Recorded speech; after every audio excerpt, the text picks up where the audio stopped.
उमेश पाटलांना जिल्हाध्यक्ष केलेलं नसणार. कोण मी ओळखत नाही. मी अशा बारक्या माणसाला ओळखत पण नाही. माझा मतदारसंघात ओळखत नाही. मी द्या सोडून. त्यामुळे त्याच्यावर नो कॉमेंट्स. की माझे वडील तो आमदार होते. आमच्या घरी 40 वर्ष सत्ता होती.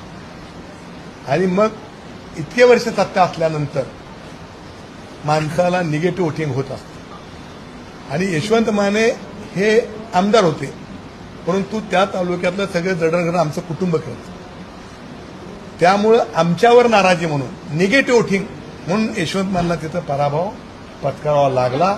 याच्यामध्ये दुसरं कुठलंही कारण नाही. अतिशय चांगलं काम यशवंत मानेने आमच्या तालुक्यामध्ये केलं होतं. देवाभाऊ महाराष्ट्रामध्ये जे काही मातबर नेते होऊन गेले, यशवंतराव चव्हाण, मी त्यांना डोळ्यानं पाहिलेलं आहे, वसंतदादा पाटील, पवारसाहेब, हे जे दिग्गज नेते होऊन गेले किंवा पवारसाहेब आहेत की ज्यांना महाराष्ट्राची तब्येत सगळी माहिती होती.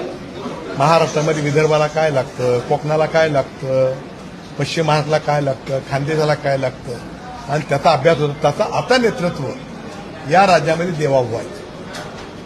आणि म्हणून करता देवाभाऊ हे महाराष्ट्राला बरोबर घेऊन जाणारं आणि दूरदृष्टी असणारं असं नेतृत्व आहे.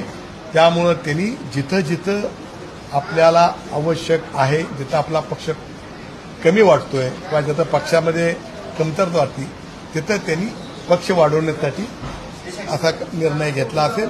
आणि आम्ही त्यांच्या त्या कार्यावर प्रेरित होऊन आज या पक्षामध्ये प्रवेश करत आहोत.